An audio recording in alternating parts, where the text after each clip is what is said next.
ભારતીય કોળી સમાજ દાહોદ જિલ્લા પ્રેરિત સમસ્ત સમાજ દાહોદ જિલ્લા વીર મંદાતા પ્રાગટ્ય મહોત્સવ નિમિત્તે આજે એસઆર હાઈસ્કૂલ દેવગઢ બારિયાના પટાંગણની અંદર દેવગઢ બારિયા એટલે કે આખા દાહોદ જિલ્લાની અંદર વસતા તમામ કોળી સમાજના મારા વડીલો, યુવા મિત્રો, ભાઈઓ, બહેનો મોટી સંખ્યામાં ઉપસ્થિત થયા છે।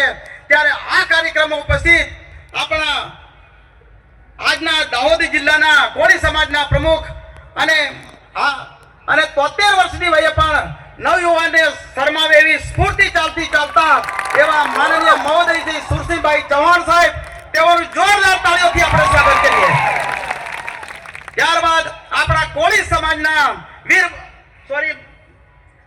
બ્રિજરાજ સોલંકી સાહેબ, તેઓ પણ આપણે પધાર્યા છે, તેઓનું પણ આ તબક્કે જોરદાર સ્વાગત કરીએ। ઋષિ ભારતી બાપુ પણ આપણે ત્યાં પધાર્યા છે, તેઓનું પણ જોરદાર સ્વાગત કરીએ। ગુજરાત સરકારના પૂર્વ મંત્રી અને 134 દેવગઢ બારિયાના ધારાસભ્ય માનનીય મહોદય શ્રી બચુભાઈ ખાબડ સાહેબ પણ પધાર્યા છે, તેઓનું પણ જોરદાર સ્વાગત કરીએ। તેમજ આ તબક્કે દરેક તાલુકામાંથી કોળી સમાજના જે પ્રમુખશ્રીઓ છે તેમને દિવસ રાત મહેનત કરી છે અને આપણે વીર મંદાતા ભગવાનના સ્ટેચ્યુ માટે પણ છેલ્લા 15 દિવસથી દિવસ રાત કાર્યકરો મહેનત કરે છે, તેઓનું પણ આ તબક્કે જોરદાર તાળીઓથી સ્વાગત આપણે કરીએ।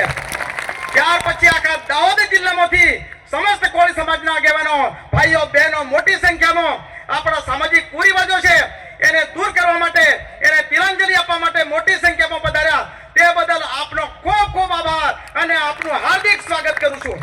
હવે મિત્રો, આપણે બધા જાણીએ છીએ કે ખરેખર આપણો જે સમાજ છે એ સમાજ એટલે શું? આપણે બધા જાણીએ કે સમાજ એટલે શું? સમાજ એટલે તમે ને હું, એટલે કે આપણે બધા સમાજના લોકો છીએ, બીજો કોઈ નથી। પણ ખરેખર આપણા જેવાથી જ આ સમાજ બન્યો છે, તેમ છતાં કેટલાક લોકો સમાજથી ડરે છે। એટલે આપણે જાણીએ છીએ કે સમાજમાં કાયદો નહીં પણ વ્યવસ્થા હોય છે। મિત્રો જોજો, સમાજ એટલે કોણ? તો કે સમાજમાં કાયદો નહીં પણ વ્યવસ્થા હોય છે, સમાજમાં સૂચના નહીં પણ સમજ હોય છે। કારણ કે જ્યારે સમાજ ભેગો થયો હોય ને ત્યારે એમને કોઈ સૂચના આપવાની જરૂર નથી, પણ એક આપોઆપ સમજ આવી જાય છે। ત્યાર પછી સમાજમાં કાનૂન નહીં, અનુશાસન હોય છે, સમાજમાં આગ્રહ નહીં, આદર હોય છે, સમાજમાં ભય નહીં, ભરોસો હોય છે, સમાજમાં સંપર્ક નહીં, સંબંધ હોય છે, અને સમાજમાં અર્પણ નહીં, સમર્પણ હોય છે, સમાજમાં કોઈનું શોષણ નહીં પણ પોષણ હોય છે। એટલે જ બધાને સમાજમાં જાળવી રાખો, સમાજના સામાજિક હિત માટે હોય છે, વ્યક્તિગત કોઈ સ્વાર્થ કે સ્પર્ધા માટે નહીં, માટે એકબીજાના સુખ અને દુઃખનો ખ્યાલ પણ રાખવામાં આવે છે। પણ આજકાલ સમાજની વ્યાખ્યા ક્યારેક બદલાઈ પણ ગઈ છે, કારણ કે ક્યારેક સમાજના લોકો એમ કહે છે કે હું ધારું તે જ કરી શકું, મારા સિવાય કોઈ કરી શકે। પણ મિત્રો, આપણે જો બધા એક થઈએ ને તો આ પણ આપણે બદલી નાખવાનું છે અને સમાજમાં બધા એક થઈને જ રહેવું છે। અને જે લોકો કેટલાક સમાજને આગળ આવવા માટે રોકતા પણ હોય છે, એટલે ખરેખર એમને આપણે બધા જાકારો પણ આપવાનો છે। સમાજને આગળ લાવવો હોય તો એના માટે લડો, અને લડી ન શકતા હોય તો તેના માટે લખો, અને લખી ન શકતા હોય તો તેના માટે બોલો, અને બોલી ન શકતા હોય તો જે લડે છે, લખે છે અને બોલે છે તેને પ્રોત્સાહન આપો। એટલે ખરેખર ક્યારેક ને આપણે અવરોધો ઊભા થાય છે તો એનો આપણે દૂર કરીએ છીએ। અને આપણે જાણીએ છીએ ત્યારે કાતરનો ઉપયોગ કપડાં કાપવા માટે હોય છે, પણ કેટલાક એવા લોકો હોય છે કે આપણા પગ કાપવા માટે પણ એનો ઉપયોગ કરે છે, એવા લોકોને આપણે જગાડવા પડે છે। કોળી સમાજના વિકાસ માટે આપણે મજબૂત સમિતિની જરૂર છે। એક મજબૂત સમિતિ આપણે દરેક ગામની અંદર, દરેક ફળિયાની અંદર બનાવીશું તો ચોક્કસપણે એનું અમલીકરણ આપણે થવાનું છે। એટલે કેટલાક લોકો આપણા સમાજ માટે જે વિચારે છે તેના કાર્યોને, મનોબળને પ્રોત્સાહન આપો। અને પહેલાના જમાનાની અંદર મિત્રો આપણે જાણીએ છીએ કે રાજા મહારાજો હતા ત્યારે વેશ પલટો કરીને ક્યારેક નગર ચર્ચા માટે બહાર નીકળતા, અને ખરેખર મારા સમાજની અંદર શું ચાલી રહ્યું છે એ બધા જાણતા હતા। પણ અત્યારે તો કેટલાક લોકો વેશ પલટો કરીને અહીં આવે છે અને સમાજને ગેરમાર્ગે દોરવા માટે પણ પ્રયત્ન કરે છે, પણ આપણે બધા એક થઈ જવાનું છે। એટલે યુવાનોને પણ સમાજ સાથે, મારા મોટી સંખ્યાની અંદર યુવાનો કામે લાગે અને આપણા જે સામાજિક કુરિવાજો છે એને તિલાંજલિ આપવા માટે ભગીરથ પ્રયત્ન કરે. એકબીજા ઉપર આક્ષેપો નહીં, પણ ભૂલ થઈ હોય તો ક્યારેક આપણે ક્ષમા પણ માંગી લઈએ. અને આજના યુગમાં કેટલાક લોકો નામ કમાવા માટે પૈસાના જોરે ક્યારેક આપણને પાડી દેવા માટે આપણા ગામની અંદર પ્રયત્ન કરતા હોય તો એને પણ આપણે જાકારો આપીએ અને આપણું જે સામાજિક બંધારણ છે એ બંધારણને અમલી કરવા માટે પ્રયત્ન કરે. અને આપણે બધા જાણીએ છીએ કે પહેલાના જમાનાની જૂની કહેવત છે કે દેડકાને કોળિયાની પાંચેરી થાય નહીં, પરંતુ આજે બધા નિર્ધાર કરવાનો છે. આ કહેવતને આપણે ભૂસી નાખવાની છે અને સમાજના આગેવાનો કીધું છે કે ના, આ વખતે તો સમાજ રૂપી એને ઘેનના ઇન્જેક્શન આપીને પણ આપણે એને ચૂપ કરી દેવાનો છે, એની પોંચેરી કરવાની છે. અને કેટલાક મિત્રો એમ કહે છે કે એને પ્લાસ્ટિકની થેલીની, સમાજ રૂપી પ્લાસ્ટિકની થેલીની અંદર બાંધીને પણ એમને આપણે બધા એક કરવાના છે. ત્યાર પછી આપણે પણ જાણીએ છીએ કે કરચલાનું કદાચ ટેબલ ઉપર ત્યાં ટપ મૂક્યું હોય અને એ કરચલા છે એ બહાર નીકળીને જ્યારે દિવાલ ઉપર સગાઈ કરવા માટે આપણે જઈએ છીએ ત્યારે 11 કે 21 લોકોને લાવવાને લઈ જવાના છે.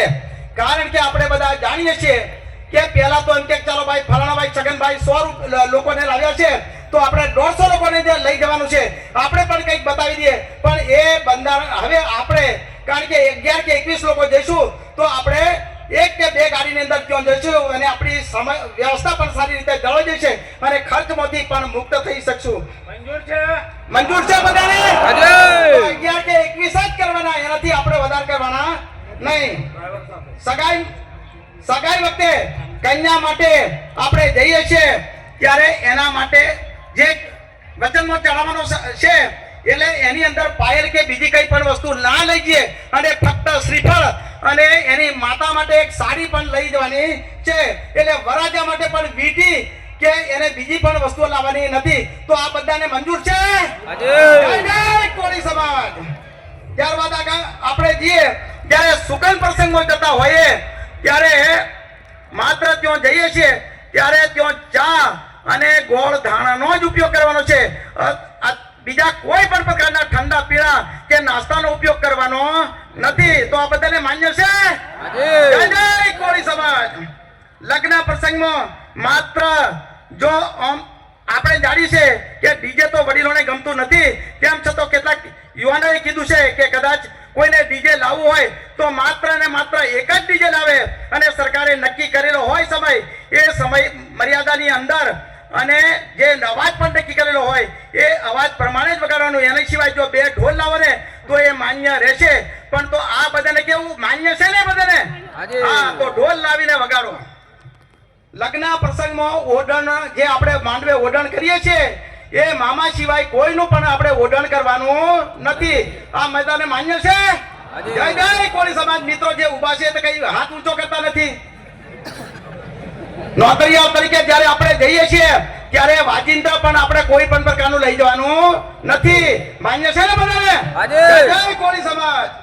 ચોનના વખતે આપણે બધા જાણીએ છીએ કે જ્યારે ચોનનો મૂકવા મોકલ્યો હોય, કોઈ વડીલને 200-500 રૂપિયા આપીને મોકલ્યો હોય અને જ્યારે આપણો દીકરો કે દીકરી ખોબો દાબી દે તો આપણે થોડાક મુશ્કેલીમાં મુકાઈ જઈએ કે કંઈક હોય કે ના હોય, છૂટા લેવા પડે, ચોનનામાંથી મૂકી દેવા પડે.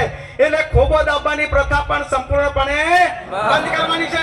જય જય કોળી સમાજ.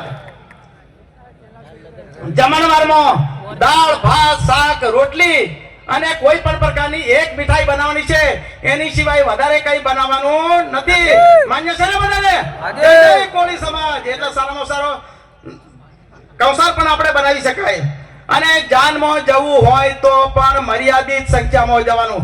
કારણ કે આપણે બધા જાણીએ છીએ કે આપણે 100-200 વાહનો લઈને જઈએ અને ટ્રાફિક જામ થઈ જાય, કોઈ અજુગતો બનાવ પણ બની શકે. એટલે હવે પછી તમે બધા ગામના લોકો નક્કી કરજો કે બધાનો કોઈનો સમય શક્તિ નાનાનો ડીઝલ પેટ્રોલનો ધુમાડો ન કરે અને મર્યાદિત સંખ્યાની અંદર જાન જાય એ પણ આપણે અમલીકરણ કરવાનું છે. જય જય કોળી સમાજ. કન્યાદાનમાં જરૂર પૂરતા ઉપયોગી વાસણ હોય તેવા જ આપવાના છે, એની સિવાય વધારે આપવાના નથી. કારણ કે તમે બધા જાણો છો કે 5-10 થેલા ભરીને આપણે વાસણો આપીએ છીએ, માળીએ ચડાવી દેવામાં આવે છે. કેટલાક સ્ટીલના વાસણો હોય તો એ ફાટી પણ જવાની સંભાવના છે. તો જરૂર કરતો વધારે વાહન આપવાના નથી. માન્ય છે ને બધાને? અને ખાસ આપણા માટે મહત્વનો મુદ્દો છે કે જ્યારે આપણે પલ્લુ કરવા માટે જઈએ છીએ ત્યારે આપણે ફક્ત 250 ગ્રામના ચાંદીના પાયલ અને 1 તોલો સોનાનો દોરો લઈ જવાનું છે. એનાથી વધારે કંઈ લઈ જવાનું નથી. અને બધાને યોગ્ય લાગે તો એક નાનું મંગળસૂત્ર લઈ જવાનું છે. એની સિવાય કોઈ વધારે દાગીનો લઈ જવાનો નથી. તો આ બધાને માન્ય છે? જય જય કોળી સમાજ. આ દાહોદ જિલ્લાનું બંધારણ છે. ત્યારબાદ આપણે પહેણામણી વખતે આપણે બધા જાણીએ છીએ કે જ્યારે પહેણાવે મહારાજ ત્યારે અડધો કલાકની અંદર આપણી પાસે 3,500 કે 5,000 રૂપિયા લઈ જાય છે. એની જગ્યાએ કોળી સમાજ એમ નક્કી કર્યું છે કે એને જ્યારે ગ્રહ શાંતિ સાથે કરે તો એને 2151 રૂપિયા આપવાના છે. અને ફક્ત જય જય કોળી સમાજ. અને મંગળ ફેર આવે, મંગળ ફેરા કરાવે તો 1151 રૂપિયા આપવાના છે. એનાથી વધારે આપવાના નથી. જય જય કોળી સમાજ. શક્ય હોય તો સમૂહ લગ્ન, નજીક ભાઈઓના લગ્ન, બહેનોના લગ્ન કરવાના હોય તો સમૂહ લગ્નનું આયોજન કરવું શક્ય હોય તો. અને બીજું શક્ય હોય તો પહેલા દીકરી હોય તો પહેલા દિવસે ગણપતિ કરીએ, બીજા દાડે થોડો આપણે બીજી કઈ કામગીરી કરીએ. અને જ્યારે જાન આવવાની હોય ને ત્યારે સવારમાં આપણે જમવાનું ચાલુ કરી દઈએ અને મોંમાં આવે એટલે દીકરીને આપણે ચોલના માટે બેસાડીએ અને જાન આવે એટલે ત્યાર પછી આપણે દીકરીને ઉઠાવી લઈએ અને ટેબલ ઉપર બેસી અને બધા ચોંદલો લખીએ. તો શક્ય હોય તો આ પણ આપણે અમલીકરણ કરવાનું છે. કારણ કે આપણે ખર્ચ બચત કરવા માટેનું આ બધું જે આપણે દાહોદ જિલ્લા કોળી સમાજની જે સમિતિએ નક્કી કર્યું છે એનું આપણે ચુસ્તપણે અમલીકરણ કરવાનું છે. ત્યારબાદ એ જ દિવસે આપણે બધા જાણીએ છીએ કે કન્યાને વળાવી દીધી હોય અને પાછળ આપણા જે છોકરીઓ હોય, સગા સંબંધીઓ હોય, બધા જ પાછળ 100-150 ની સંખ્યામાં ત્યાં જાય. એના કરતો તે દિવસે ન જતો બીજા દિવસે મર્યાદિત સંખ્યાની અંદર તેડવા માટે જવાનું છે. બરાબર ને? જય જય કોળી સમાજ. એટલે તે દિવસે તેડવા માટે જવાનું નથી. ત્યારબાદ કોઈ પણ સામાજિક કે ધાર્મિક કે અશુભ પ્રસંગે બીડી, સિગારેટ, તમાકુ, પાન, ગુટકા આવા વ્યસનોનો આપણે સંપૂર્ણપણે બહિષ્કાર કરવાનો છે. જય જય કોળી સમાજ. બરાબર માન્ય છે ને? તો આ પણ એનો ઉપયોગ કરવાનો નથી. શક્ય હોય તો દાગીના કે કપડાની પસંદગી વખતે કન્યાને ત્યાં લઈ જવાની નથી. કારણ કે ત્યાં કન્યાને લઈ જઈશું અને વેપારી આપણને 15 કે 20 હજારની સાડી બતાવશે અને કન્યા જો સાથે હાજર હશે તો એ કદાચ પકડીને એમ કે આ સાડી લેવાની, એટલે આપણે છૂટકો નથી. એટલે શક્ય હોય તો છોકરીને ત્યાં લઈ જવાની નથી. જેને પસંદ પડે એવી સાડી આપણે લેવાની છે. શક્ય હોય તો વરરાજાને પણ 25,000 નો સૂટ ન લેતો. શક્ય હોય તો ફરી કહું છું કે સૂટ ન લેતો, દરરોજ પહેરી શકાય એવા કપડાની પસંદગી કરીએ તો આપણે પણ ખર્ચમાંથી મુક્ત થઈ શકીએ. અને બીજું કે મરણ પ્રસંગે આપણે જ્યારે ત્યાં જઈએ છીએ ત્યારે તમને મને બધાને ખબર છે કે બધા જેટલા લોકો આવે એટલા બધા કફન લઈને આવે છે અને બે મિત્રો ઉભા હોય છે અને કફન તરત આપણે ઉડાડીએ એટલે ખેંચી લે છે અને પછી ગોળા બાંધે છે. એટલે આજથી આપણે કફન પ્રથા પણ સંપૂર્ણપણે બંધ કરવાની છે. જય જય કોળી સમાજ.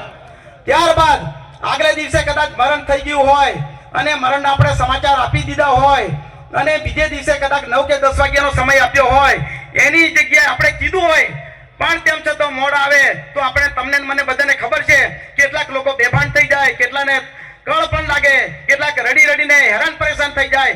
એટલે એને જે કઈ સમય આપ્યો એનાથી આપણે અડધો કલાક વધારે રાહ જોવાની નીકળી ગયા હોય તો, નહીં તો કોઈની રાહ જોવાની નહીં. જય જય કોળી સમાજ. બેસણાના દિવસે બને ત્યાં સુધી નજીકના સગા સંબંધીઓ આવે અને ખાટલાની અંદર બેસણાના દિવસે જે જમાઈનો ફાળો છે એ ફાળો કરીને ડીશ, વાટકી, બુંદી કે અન્ય કોઈ પણ વસ્તુ આપવાની નથી. મરશિયા ગાવાની પ્રથા પણ સંપૂર્ણપણે બેસણાના દિવસે આપણે બંધ કરવાની છે. એટલે કોઈ જગ્યાએ થતા હોય તો આજે આપણે પ્રતિજ્ઞા કરવાની છે કે હવે કોઈને મરશિયા ગાવા માટે પણ આપણે બોલાવવાના નથી. બારવાની વિધિમાં માત્ર એક જ ભજન મંડળી લાવવાની રહેશે. એની સિવાય કોઈ ભજન મંડળી લાવવાની નથી.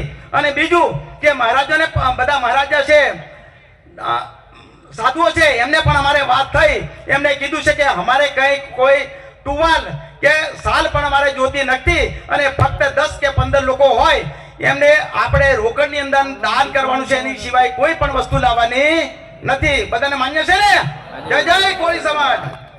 ત્યાર પછી આપણા કોઈ પણ પ્રસંગોની અંદર સામાજિક ધાર્મિક કોઈ પણ પ્રસંગ હોય એની અંદર જે ભાઈ નશો કરીને આવે અને જો તોફાન કરતો હોય કે આપણા પ્રસંગને બગાડવા માટે પ્રયત્ન કરતો હોય તો એને પ્રેમ ભાવથી સમજાવીને એને આપણે ઘરે મોકલી દેવા માટે પ્રયત્ન કરવાનો છે. અને તેમ છતાં જો દાદાગીરી કરીએ તો આપણે સમાજે એને સામે શિક્ષાત્મક કાર્યવાહી કરવાની છે. કોણ તો એને દંડ કરો, કોણ તો એને સમાજમાંથી આપણે એને નાદ બહાર મૂકવાનો છે. એટલે હવે પછી કારણ કે આપણે બધા જાણીએ છીએ કે નવયુવાન મિત્રો પણ કેટલા પ્રકારના બધા વ્યસનો કરે છે. બને ત્યાં સુધી જીવનમાં સુખી થવું હોય તો મિત્રો આ વ્યસનનો હંમેશા સંપૂર્ણ ત્યાગ કરજો. બીજું આપણા માટે બધાને ખાસ લાગે વળગે ત્યાં સુધી આપણા બધા જ આપણા દીકરા દીકરીઓ ધોરણ 10 અને 12 ની બોર્ડની જાહેર પરીક્ષા આપતા હોય અને તે વખતે લગભગ 10 કે 15 દિવસ પરીક્ષા ચાલતી હોય એ સમય દરમિયાન આપણે ચોંદલા વિધિ રાખવી હોય તો ચોંદલા વિધિ રાખી શકાય, પરંતુ લગ્નો સંપૂર્ણપણે બંધ કરવાના છે. જય જય કોળી સમાજ. એટલે આ જે બંધારણ છે એ બંધારણ દાહોદ જિલ્લા સમસ્ત કોળી વિકાસ પરિષદ અને દાહોદ જિલ્લા કોળી કર્મચારી મંડળે ખૂબ સમજી વિચારીને કેટલા બધાના અભિપ્રાયો લઈને આ બંધારણ બનાવ્યું છે. અને હજુ પણ તમારે કદાચ એ બંધારણની અંદર સુધારા વધારા કરવા હોય, આની સિવાય જો સુધારા કરવા હોય તો તમે આ બંધારણ સમિતિ છે એ દરેક ગામની અંદર દરેક ફળિયાની અંદર મજબૂત સમિતિ બને, જેથી આ જે બંધારણના નિયમો છે એ બંધારણના નિયમોનું ચુસ્તપણે પાલન કરે અને જે કંઈ આવનાર 2-5 વર્ષની અંદર જો આપણો કોળી સમાજ છે એ આ દેવામાંથી આ કર્જમાંથી ખોટા ખર્ચમાંથી જો મુક્ત થશે તો તેને કોઈની પાસે હાથ લંબાવવાની જરૂર પડે નહીં. અને આવનાર સમયની અંદર આપણે ચોંદલો અત્યારે ડબલ કરવાનો સમય આવે છે, પણ ધીમે ધીમે 2-5 વર્ષની અંદર ચોંદલા પ્રથા પણ સંપૂર્ણ ઓછી થઈ જશે. જય જય કોળી સમાજ. ખૂબ ખૂબ આભાર આપણા